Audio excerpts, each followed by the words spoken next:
3. రైతు సోదరులకు నమస్కారం. ఆధ్యాత్మిక యూట్యూబ్ ఛానల్కి స్వాగతం. ఈరోజు మనము నిమ్మలో వచ్చేటువంటి గజ్జి తెగులు గురించి తెలుసుకోబోతున్నాము. దీనికి సిట్రస్ క్యాంకర్ అంటారు ఇంగ్లీష్లో. ఇది బ్యాక్టీరియల్ తెగులు అనమాట. ఇది మనకు తొలి దశలో వచ్చేసి ఆ చిగుర్ల మీద వస్తుంది. తర్వాత ఆ చిగుర్ల ద్వారా ఆకుల ద్వారా ముళ్ళులకు, ఇక్కడ ముళ్ళుల భాగాలకు, కొమ్మలకు, ఇట్లా ప్రతి భాగానికి కాండానికి, వేర్ల దాకా కూడా స్ప్రెడ్ అయ్యే అవకాశం ఉంటుంది. కాయలకు కూడా వచ్చేస్తుంది. ఇక్కడ మీరు చూడొచ్చు, కాయలకు కూడా ఈ విధంగా ఫస్ట్ ఆకలికైతే ఇక్కడ చూడొచ్చు, ఇట్లా పింపుల్స్ లాగా మచ్చలు వచ్చేసి ఇట్లా పత్రహరితం అనేది డెడ్ అయిపోయి ఉంటుంది.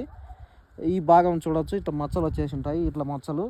అదేవిధంగా కాయలకు ఇది స్ప్రెడ్ అయినప్పుడు కాయలకు కూడా ఇక్కడ చూడొచ్చు మీరు, ఇట్లా మచ్చలు వచ్చేస్తుంది పింపుల్స్ లాగా. ఇది మార్కెట్లో వాల్యూ ఉండదు అనమాట. తర్వాత ఈ మచ్చ అనేది, ఈ మచ్చ భాగంలో కొంచెం ఇన్ఫెక్షన్ సోకి రంధ్రం పడిపోయి కాయలు డ్యామేజ్ అయిపోతాయి. అలాగే ఈ యొక్క గజ్జి తెగులు ఎక్కడైనా కాండం మీద వచ్చినప్పుడు ఆ భాగాన్ని ప్రూనింగ్ తీసేసి అక్కడ మనం యాంటీబయాటిక్ స్ట్రెప్టోమైసిన్ సల్ఫేట్, బ్లైటాక్స్ మందులు పేస్ట్ పూసుకున్నట్లయితే ఆ ఇన్ఫెక్షన్ కంట్రోల్ అవుతుంది. తర్వాత మనము ఈ పూత దశ వచ్చినప్పుడు ముఖ్యంగా ఫ్లవరింగ్ స్టేజ్లో ఈ బ్లైటాక్స్ అనేది పిచికారి చేయకూడదు. ఎందుకంటే ఫలదీకరణ అనేది జరగదు, తేనెటీగలు రాకుండా పోయి ప్రమాదం ఉంది. కాబట్టి ఏమొచ్చినా మనం పూత దశ రాకతలకి ఇగురు వచ్చే దశలోనే మనం ఈ బ్లైటాక్స్ మందులు గజ్జి తెగులు నివారించుకోవాలి. ఇంకోటి ఏంటంటే, మనకు ఈ గజ్జి తెగులను మనము నిర్లక్ష్యం చేసినట్లయితే ఇక్కడ మనం చూడొచ్చు, ఇట్లా ఎండుపుల్ల పడుతుంది చివరికి. ఇది ఈ గజ్జి తెగులు ఆకుల ద్వారా, ఇది బ్యాక్టీరియల్ తెగులు కదా, ఇది ఇంకా ఈ కొమ్మలకు కూడా సోకినప్పుడు ఈ కొమ్మలు కూడా ఇట్లా ఎండిపోయి ఎండుపుల్ల పడే అవకాశం ఉంటుంది. ఇది సివియర్ స్టేజ్ దాటిందంటే ఇక్కడ చూడొచ్చు, పుల్లంతా ఇట్లా చెట్టు అంతా ఇట్లా అయిపోతుంది, చాలా వికారంగా ఎండుపుల్ల ఎక్కువ పడిపోతుంది.